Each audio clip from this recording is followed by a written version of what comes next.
교원의 지휘기본법 일부 개정 법률안 대안은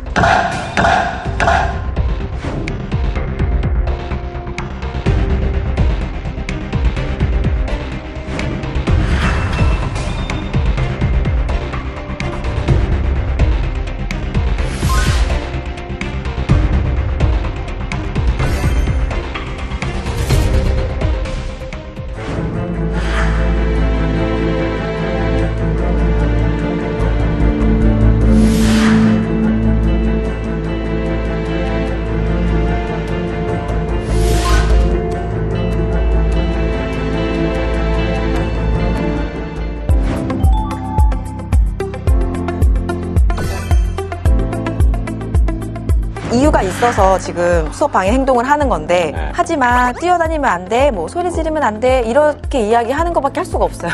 필요한 경우에 이 학생을 뭐 교실 밖으로 분리해서 지원할 수 있다. 지금 정서적 아동학대가 너무나 개념이 모호하기 때문에 교사의 생활지도가 아동학대로 신고당하고 있거든요. 이 아동학대 오남용으로 인해서 교단을 떠나는 교사들이 없어야 학교가 바로 서고 학생들도 학교에서 배워야 될 걸 제대로 배울 수 있지 않나.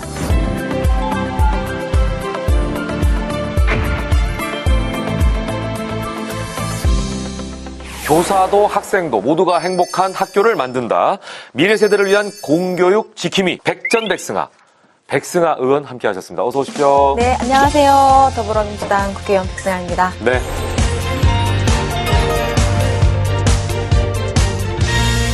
이게 이제 백전백승아라는 이 별명이 지피지기면 백전백승이다. 여기서 나온 별명인 거예요? 네, 맞습니다. 예. 이게 이제 의원님이 만든 별명이라고 들었어요. 네. 예. 어떻게 이걸 만들 생각하셨어요? 선거 기간 동안에 이제 별명이 뭐냐 이렇게 물어보셔서 제가 학창 시절 내내 복숭아가 별명이어서 복숭아예요? 그때 너무 약하다 그러셔서 밤에 자다가 별명 뭐로 바꾸지 생각을 하다가 이제 가족이랑 삼행시를 지어보라고 저 이름으로 해서 100 이러길래 100번 싸 100번 이기겠습니다 뭐 이렇게 하다가 백전백승아? 괜찮은데 그날부터 그걸로 빌고 있습니다.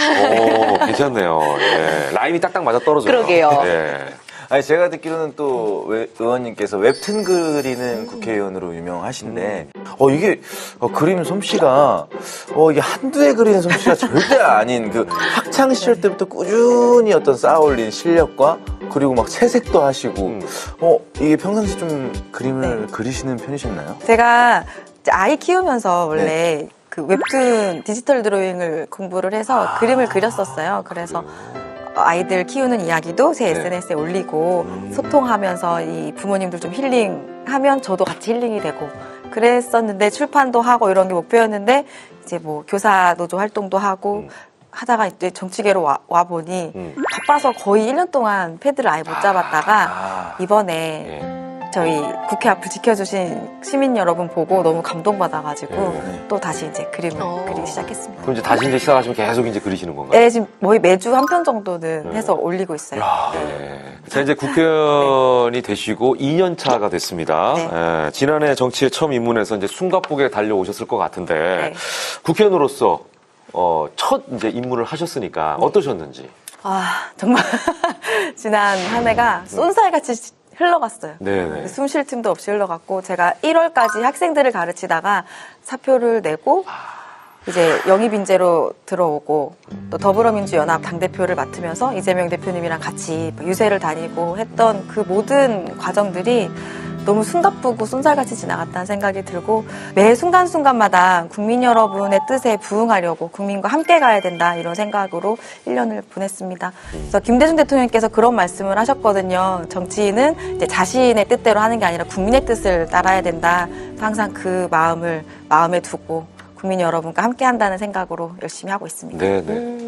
이제 아까 교사 생활도 하셨다고 했는데 단순히 교사만 하셨던 건 아니에요. 이제 이력을 좀 살펴보면 초등학교 교사하면서 지역 맘카페 또 개설자, 강원 교사노조의 또 창립자, 게다가 아이 셋의 어머니. 엄마. 그러다가 이제 인재 영입으로 정치 입문을 하셨는데 어떠세요? 원래 정치가 꿈이셨어요? 아니면 이런 활동들을 하다 보니까 자연스럽게 입문하게 되신 거예요? 정치인 될 거란 생각은 전혀 한 번도 해본 적이 없고요. 그러니까 저는 학생들이랑 소통하고 그러니까 제 아이들한테 이런 선생님이었으면 좋겠다. 그런 선생님이 되려고 굉장히 노력을 많이 했어요. 그럴 때 학부모님들이 이제 졸업시키거나 하면 선생님 만나고 우리 애가 좀 사이를 보는 눈이 달라졌어요. 애가 많이 성장했어요. 그렇게 말씀하면 막 제 가슴이 막 뛰어요. 너무 행복하고. 아이들도 선생님이랑 보낸 1년이 너무 좋았다. 그런 말 할 때 이게 심장이 뛴 전 천상 교사였고, 다만 이제 선생님들이 너무 이제 생활지도나 이런 면에서 아이들을 가르치기 힘든 지경에 이르렀어요. 그러니까 작년 서희초 사건으로 민낯이 드러났지만 그 전부터 사실 골마가고 있었거든요. 학교에서 선생님이 하는 일은 아이들을 가르치는 건데 가르치는 일이 두려워지는 시대가 되어서 내가 교사들의 힘을 모아서 노조를 만들어야겠다 이렇게 생각을 해서 노조도 만들고 활동을 하다가 서희초 사건을 필두로 해서 국회에서 교사에게 제안이 들어왔고 제가 들어오게 됐습니다. 그러니까요. 이제 제안이 들어왔을 때 섣불리 하겠다 이렇게 하기 쉽지 않으셨을 것 같아요. 왜냐하면 이제 교사는 이제 중립 의무가 있기 때문에 교사직을 그만두셔야 되잖아요. 아까 그쵸. 천상 교사다 이런 표현을 하셨는데 그러고 나서 이제 들어오셔야 되는 상황이기 때문에 굉장히 고민이 있었을 것 같아요. 고민의 깊이가 엄청 깊었죠. 그래서 제가 사실은 사표 내던 날 그 학교 주차장에 앉아가지고 막 눈물이 막 나고 내가 이제 다시 학교로 돌아올 수 없구나. 많이 울고 그 고민의 깊이는 깊었지만 결단하기까지는 사실 얼마 걸리지 않았습니다. 제가 영입 제안을 받고 바로 그날 하겠다고 했으니까요. 왜냐하면 선생님들이 너무나 많이 돌아가시고 계시고 제가 그 노조 활동을 하면서 유가족분들을 뵙기도 했었고 어떤 환경에서 어떤 상황 때문에 선생님들이 이렇게 가르치는 일이 힘들어지고 학생들이 학교에서 얼마나 영혼이 말라가고 있는지 제가 누구보다 현장에서 잘 알고 있기 때문에 제가 가야겠다 이런 생각을 했습니다. 제자들이 의원님 활동하시는 모습 그런 거 보면 신기해하기도 하고 뿌듯해하기도 할 것 같아요. 제자분들 지금도 계속 연락도 하고 지내시나요? 네네. 저희 아이들이랑 카톡방이 있어요. 네. 어제도 이제 카톡을 했는데 선생님 춤추는 거 릴스 엄청 돌던데. 그래서 뭐 어떤 거 이랬더니 그 제가 타내기 답이다 이 챌린지를 율동을 해서 이렇게 올린 게 터져가지고 우리 제자들도 봤대요. 그래서 너무 신기하다. 말 많이 하죠. 이 의원실에 커다란 액자로 만든 이 사진이 있다고 들었는데 혹시 어떤 사진일까요? 작년 서희초 사건 집회 사진이에요. 교사 집회 사진인데 저도 그 검은 점 중에 하나였거든요. 근데 이 검은 점이 어떤 걸 내가 잊지 않고 이 선생님들이 밝은 빛이 될 때까지 끝까지 함께 하겠다 이런 문구를 써놓고 제 의원실에 달아놓고 제가 처음에 국회에 왔을 때 어떤 마음이었는지 학교 현장을 어떻게 바꾸고 싶었는지 그 초심을 잊고 싶지 않아서 액자를 걸어놨습니다. 의원님의 1호 법안이 바로 이 서희초 교사 일주기를 앞두고 발의한 서희초 특별법이잖아요. 네네. 현장에 계셨기 때문에 학교 현실을 뭐 누구보다 잘 알고 계시다 보니까 해결책도 다양하게 좀 내놓으셨을 것 같은데 좀 어떤 부분을 중점으로 두셨나요? 사실은 제가 이름은 서희초 특별법이라고 붙였지만 특별법은 아니고 일반 법안들 6개를 이렇게 묶어서 이름을 네이밍을 제가 그렇게 한 거예요. 지금 학교 현장에서 가장 힘든 점은 선생님들이 생활지도가 정서적 아동학대로 신고당하는 것이거든요.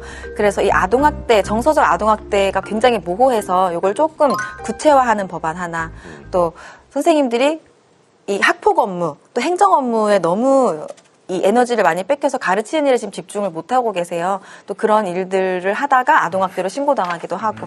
그래서 좀 본질적인 가르치는 일에 집중할 수 있는 법안들을 만들었습니다. 네. 그러니까 이제 총 6개 법안을 내셨는데 하나가 통과가 됐어요. 그 내용은 뭐예요? 지금 2개가 이제 본회의에 통과됐는데 하나는 학교 민원법 이에요. 그러니까 지금 악성 민원들을 교사 혼자 감당하다 보니까 수업 시간에도 밤에도 새벽에도 계속 연락이 오고 감당이 안 되는 상황들이 많아서 이제 학교 특성에 따라서 이 절차나 방법을 정하고 이 학교 차원에서 민원 대응 시스템을 만들라는 근거를 만든 법안이고요. 또 하나는 학폭 전담관 제도인데 이게 작년에 학폭 전담관이 도입은 됐는데 법적으로 어떤 권한도 없어서 도입은 됐지만 사실상 교사가 업무를 처리하는 일들이 많아서 그 권한을 좀 명확하게 하는 법안을 냈고 통과가 됐습니다. 네. 나머지 4개 법안도 뭐 꼭 필요한 법안일 것 같은데 이 통과를 위해서 또 분주하게 움직이실 것 같습니다. 자, 야당을 대표하는 교육 전문가로 공교육 정상화를 위해서 노력하고 계신 백전백승아 의원님, 이분이 만들고 싶어하는 학교의 모습은 무엇인지 의원님이 발의한 법안을 통해서 직접 저희가 자세하게 확인해 보도록 하겠습니다. 전 팀장 준비됐죠? 네. 교사 출신 백승아 의원님과 함께하는 입법자들. 오늘 주제는 이겁니다. 백승아 의원님의 교사에게 날개를, 학생에게 희망을. 그 첫 번째 법안은요. 위기 학생 분리하면 끝인가요? 초중등교육법 개정안입니다. 그러니까 이제 교실은 배움의 공간이자 학생들이 함께 성장하는 공간이기도 하잖아요.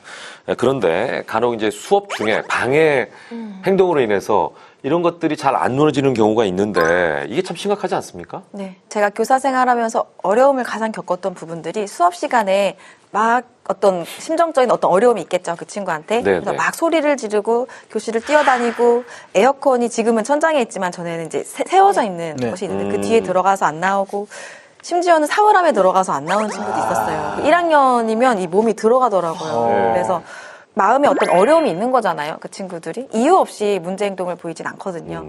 근데 교사가 지금 할 수 있는 게 아무것도 없습니다. 그러니까 그렇죠. 하지 마, 뛰어다니면 안 돼, 뭐 소리 지르면 안 돼, 이렇게 이야기하는 것밖에 할 수가 없어요.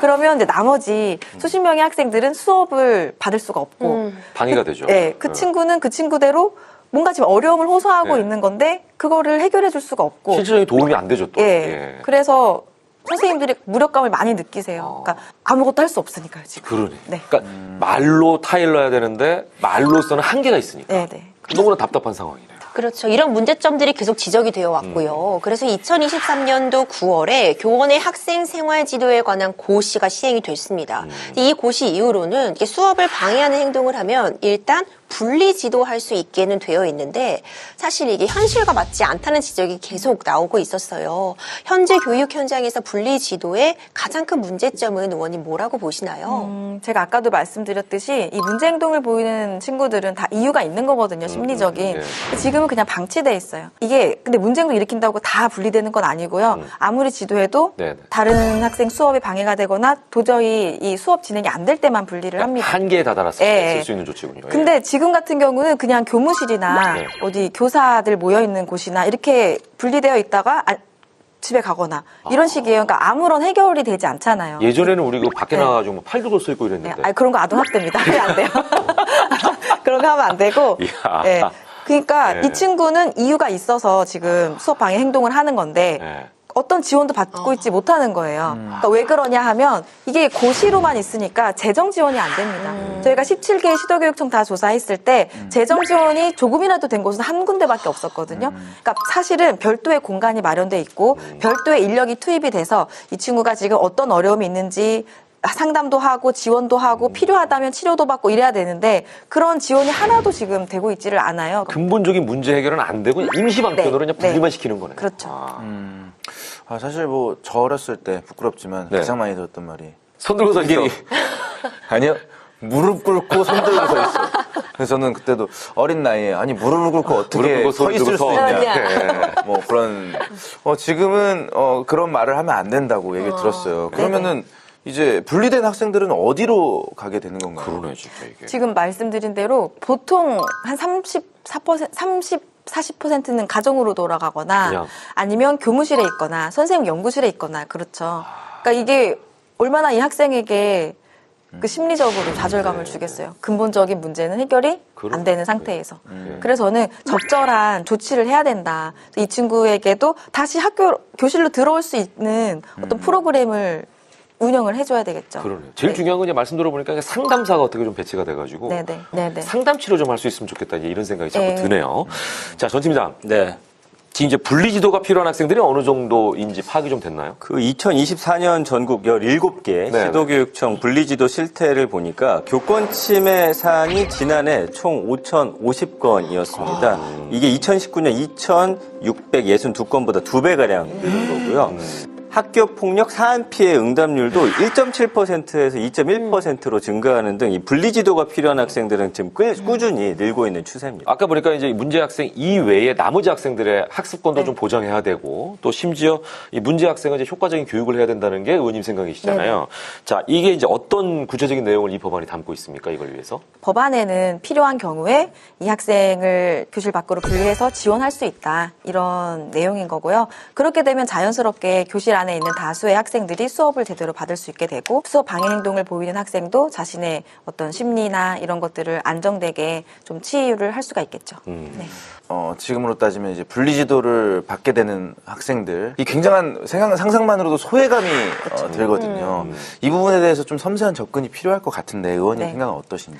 사실은 이 법안에 대해서 많은 우려를 보이는 분들이 계시는데 다 같은 이유예요. 이 학생이 소외감을 느끼지 않겠냐, 어떻게 교사가 학생을 분리시킨다는 말을 발상을 할 수가 있느냐, 이런 의견들도 많이 주시는데요.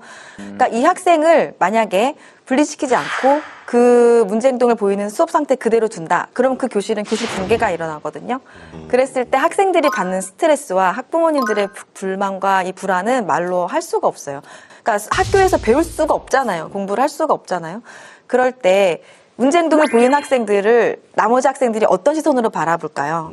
그러니까 오히려 저는 방치해 두는 게 더 아동학대고 더 인권 침해가 더 진행되는 거다, 이런 생각을 해요. 특히나 초등학교 저학년 때부터 이렇게 좀 치료를 받고 상담을 받고 관리를 받고 지원을 받았다면 이게 해가 갈수록 성장하면서 다시 좋아질 수 있거든요. 근데 이게 아이들이 가장 많이 하는 말이 이거예요. 그러니까 학년이 올라갈수록 예전 학년에 같은 반이었던 친구들도 있잖아요. 네네. 그럼 이 친구들이 하는 말이 선생님 제가 원래 그래요. 작년에도 그랬어요. 이런 고쳐도 되는 말을 거죠. 네. 어릴 때 안 고쳤으니까. 낙인 효과가 되는 거예요. 쟤는 원래 수업 시간에 떠들고 친구한테 함부로 말하는 애야. 네. 뭐 이런 낙인 효과가 생겨서 저는 오히려 이게 더 아동학대이지 않나. 이 학생도 분명히 더 성장하고 좋아질 수 있거든요. 그렇죠. 그거를 지원해준다. 이런 관점에서 바라봐야 되지 않을까 합니다. 예. 지금 이 법안에 보면 물리적 제지도 가능하도록 좀 규정을 하셨는데 이게 이제 예전에는 저희는 당연하다고 좀 생각을 했던 세대예요. 근데 이게 다소 좀 강하게 들릴 수도 있을 것 같아요. 구체적으로 어떤 상황에 이 물리적 제지가 사용이 되나요?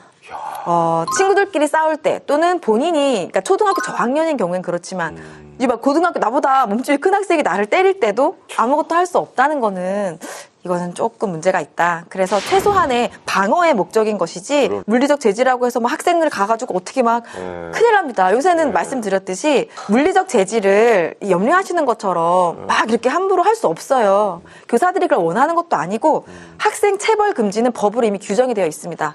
그러니까 걱정 안 하셔도 되지 않을까 그런 생각이 듭니다. 법안이 시행이 네, 되면 뭐 학교 현장은 물론이고 학생들의 어떤 교육적인 경험도 좀 크게 바뀔 것 같은데 의원님이 그리는 어떤 이 법안의 최종 목표는 뭐예요? 그러니까 저는 학생들이 이 세상을 살아가는 데 있어서 가장 중요한 게 세상을 살아가는 내면의 힘을 기르는 거라고 생각을 하거든요.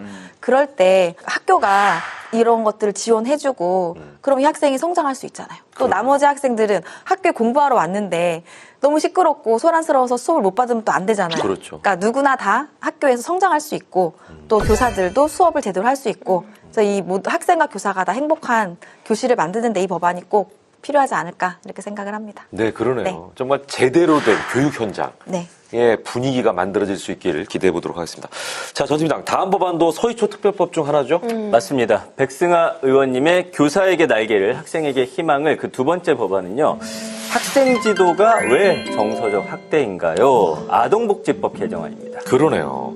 이게 이제 정서적 아동학대 신고가 교권 침해로 이어진다는 문제가 이제 계속 논란이 되고 있는 상황인데 실제로 어느 정도로 심각한 상황이죠, 의원님? 네, 지금 아동학대로 신고되는 건수들 중에 60% 정도가 정서적 아동학대예요. 네, 지금 작년에 법안이 신설이 돼서 교육감이 이게 아동학대인지 아닌지 판단을 하는 이 과정이 생겼거든요. 네네. 이 교육감이 이건 아동학대가 아니다, 그냥 생활지도다라고 판정한 게 70% 정도인데 그 70% 정도가 다 불기소 처리됐어요. 그러니까 한마디로 아동학대로 신고되지 않을 일들로 신고를 당했다 이렇게 보시면 되겠죠. 남용했다는 얘기죠. 네, 과하게. 오남용되고 예, 있다는 거죠. 예, 네. 예. 그렇죠. 아동복지법 개정도 있었습니다. 네네. 그러니까 정당한 교육은 정서적 아동학대에 해당하지 않는다고 되어 있지만 그럼에도 불구하고 계속해서 이것이 교사의 정당한 지도임에도 불구하고 아동학대다. 신고가 끊이지 않는 이유가 뭘까요, 의원님? 이 생활지도가 아동학대인지 생활지도인지를 판단하는 기준이 이제 모호하다 보니까 그런데요. 교사들이 생활지도를 하다 보면 뭐 학생에게 훈계나 조언을 할 수도 있고 충고를 하고 제지를 하는 경우도 나오겠지요. 그럴 때 어떤 감정적인 불쾌감 또는 억울함 이런 것들이 생길 텐데 이것을 이제 아동학대 신고로 이어지는 현상이 벌어지고 있는 겁니다. 자, 그러다 보니까 학습, 교육 현장에 있는 선생님들 입장에서는 굉장히 어려움을 많이 호소하실 것 같은데, 자, 아동학대 신고로 고통을 호소하는 교사분들을 많이 만나보셨을 것 같아요. 네. 실제로 그분들은 어떤 어려움을 호소하십니까? 일단 아동학대로 신고당해서 사직한 친구들도 저도 2명이 있어요. 제 동기들 중에. 이제 가장 많이 호소하는 감정은 더 이상 교단에 설 자신이 없다. 너무 두렵다. 그러니까 나의 어떤 행동이 아동학대로 또 신고당할 수도 있기 때문에 이 두려워서 제대로 이 지도를 할 수가 없다. 위축이 되는 거죠. 네, 위축이 되어서 할 수가 없다는 거고 또 이렇게 아동학대를 신고당하면 학교에서 낙인이 찍혀요. 학부모님들 사이에 소문도 퍼지고 저 선생님이 아동학대로 신고당했대. 그리고 학교나 교육청이 교사를 지원하고 도와주지 않습니다. 그러니까 누군가 일을 할 때 이 일을 하다가 신고를 당했는데 아무도 나를 도와주지 않고 홀로 싸워야 되는 상황이 너무 힘든 거죠. 너무 외롭죠, 그리고. 예. 야, 이게 정말 이제 평생 꿈이었던 교단을 그렇게 안타깝게 떠나게 되는 건데 네. 이게 실제로 이 퇴직하는 교사 선생님들이 많다고 얘기하셨는데 네. 어떤 수치적으로도 확인할 수 있는 게 있을까요? 예, 수치를 최근 교육부 자료를 받아보니까 최근 3년 동안 재직 기간 5년 미만의 저연차 퇴직 교사가 21년도에는 239명 퇴직했는데 23년에는 341명으로 급격히 증가를 했고요. 그러니까 제가 03학번인데 제가 입학할 때만 해도 선생님이 되게 인기가 좋고 선망의 대상이었는데 네. 지금은 선생님 하고 싶지 않다. 그런 말들을 많이 하고요. 특히 저연차 선생님들이 1, 2년 해보고 내 길이 아닌가 보다 하고 많이들 떠나세요. 저도 이제 자료를 보고 좀 더 첨언을 드리면 그 초등학교 교사의 퇴직이 특히나 좀 두드러지고 있습니다. 그 실제로 초등학교 교사의 전체 퇴직자가 2021년에 2,638명에서 2023년에 3,494명으로 약 1.3배나 늘어서 이 전체 학교급 교원 중 가장 큰 폭으로 늘었다고 하고요. 그중 재직 기간 5년 미만의 이 초등교사 퇴직자가 2021년에 139명에서 2023년 189명으로 1.35배나 증가를 했습니다. 자, 의원님, 아동복지법 개정안의 핵심 내용 좀 소개해 주세요. 네, 이 아동복지법 개정안은 지금 정서적 아동학대가 너무나 개념이 모호하기 때문에 다른 생활지도가 교사의 생활지도가 아동학대로 신고당하고 있거든요. 그래서 이거를 조금 더 구체화하는 법안입니다.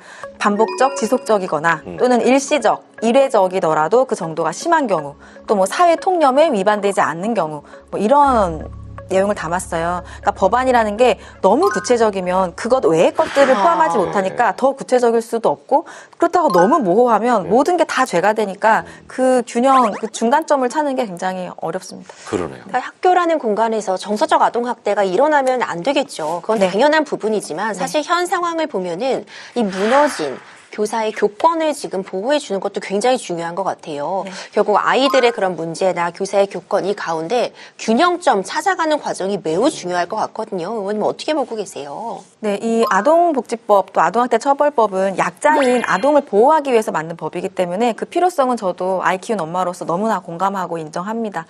다만 이 균형이 어느 정도 필요하다고 보는데요. 지금 교사의 생활지도를 아동학대로 규정하고 있잖아요. 그래서 어떤 생활지도 상해 또는 학교 생활 중에 불만이 있을 때 어떤 보복의 수단으로 아동학대를 이용하고 있는 지금 현실에서는 조금 더 균형이 필요하지 않나. 그래서 이 아동학대 오남용으로 인해서 교단을 떠나는 교사들이 없어야 학교가 바로 서고 학생들도 학교에서 배워야 될 걸 제대로 배울 수 있지 않나 이런 생각이 듭니다.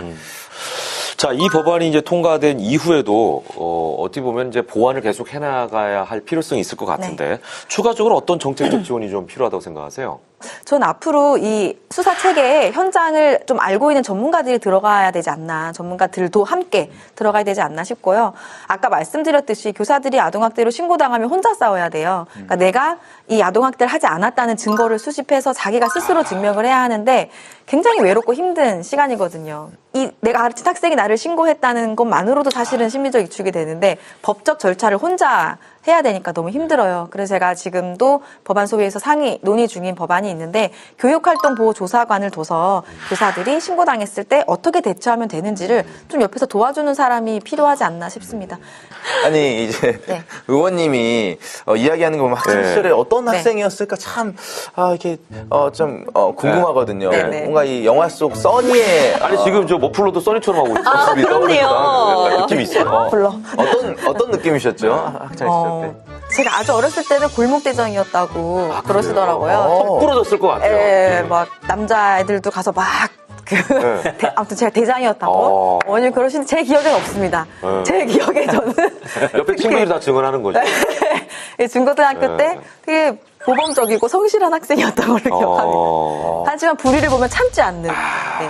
자, 교사와 학생이 함께 만들어가는 아름다운 교실을 위해서 많은 노력을 하셨다는 게 예, 어릴 때부터 이제 그 싹수가 있지 않았나 이런 생각도 들고 지금도 하고 계시다는 게 지금 눈으로 보입니다.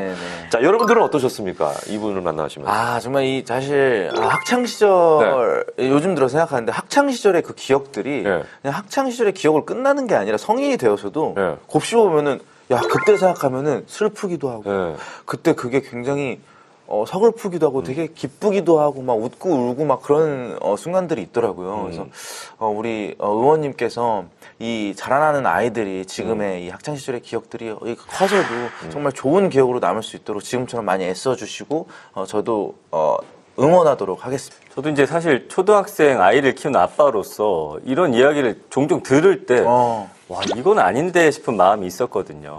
그래서 이제 넬슨 만델라의 이 말이 좀 생각이 납니다. 교육이란 세상을 바꿀 수 있는 가장 강력한 무기이다. 그러니까 더 좋은 세상을 위한 교육 현장이 좀 되어야 된다라는 생각 당연히 저도 갖고 있기 때문에 우리 또 교사 출신의 백승화 의원님께서 앞으로 더 열심히 교육을 위한 많은 법안들 좀 만들어주시고 현장의 목소리 귀 기울여 주시기를 좀 당부 말씀드리겠습니다. 네, 저희가 학부모 입장이기 때문에 그런 생각을 너무 강력하게 갖는 것 같아요. 자, 임 변호사께서는 오늘 삼행시 준비. 제가 삼행시 준비했어요. 삼행시 준비했어요? 제가 띄워드릴게요. 100년 지대계인 교육이 위태롭습니다. 승. 승리하는 법이 아니라 인간다움을 배울 수 있는 학교를 좀 만들어주세요. 아이들이 안전하고 행복하게 지낼 수 있도록. 먼저 박수 좀 치지 마요. 근데 본인이 먼저 박수를 치지, 근데. 언제 이렇게 준비를 하신 거예요? 근데 저 이거 정말 의원님께 부탁드리고 싶은 게 저도 학부모예요. 저도 두 아이를 지금 이제 학교에 보내고 있는데 이제 곧 새 학기잖아요. 제가 요새 항상 사실 마음 한켠에 생각하고 있는 게 신학기 반배정 막 이런 마음이 들거든요. 이걸 걱정하는 게 사실 맞나 싶으면서도 이런 생각하거든요. 왜 우리나라가 이렇게 됐을까 좀 안타까운 부분이 있어요. 이제 의원님께서 오늘 말씀해 주신 것처럼 학교는 학교다워야 되고 선생님이 선생다울 수 있는 그 환경이 너무 중요한 것 같아서 이런 부분들 의원님께서 꼭 좀 힘을 내주셨으면 하는 바람에 제가 삼행시를 이렇게 전달드리겠습니다. 예. 아니, 근데 이제 힘이 높아시는데, 임변은 뭐 법조인이고, 또 학부모의 엄마잖아요. 그럼요. 학부모 중에서도. 그렇죠. 뭐 신고하고 이런 거 없죠? 무슨 소리를. 진짜? 그러니까 본인이 법조인이니까. 조서 막 쓰죠. 막 조서 쓰고. 학부모 면담할 때 약간 쉽지 않을 것 저는 같은데. 지금 담임 선생님이 보고 계실 수도 있단 말이에요. 아닙니다. 농담입니다, 농담. 예. 자, 끝으로 22대 국회 교육 전문가로서 또 정치인으로서 이루고 싶은 가장 큰 목표가 무엇인지 의원님의 포부 단계를 한 말씀으로 마무리하도록 하겠습니다. 네, 제가 선거 기간에 드렸던 말씀인데요. 저도 새 아이를 키우는 엄마고 또 학창 시절을 되게 행복하게 보냈던 한 사람의 국민으로서 제가 목표로 하는 것은 아이들 키우기 좋은 나라, 또 아이들 가르치기 좋은 나라, 가장 중요한 건 아이들이 행복한 나라입니다. 제가 교육계 출신으로서 입법 과정을 통해서 그런 나라 만들 수 있도록 더 정책과 좋은 정책과 제도로서 꼭 국민 여러분께 보답드리겠습니다. 감사합니다. 네. 자, 교육의 중심에 계신 교사들의 권리가 보장될 때 우리의 교육 미래도 밝아질 거라는 확신이 듭니다. 자, 앞으로도 교육 현장을 위한 의원님의 노력에 응원과 지지를 보내겠습니다. 오늘 소중한 시간 내주신 백승화 의원님 고맙습니다. 네, 감사합니다.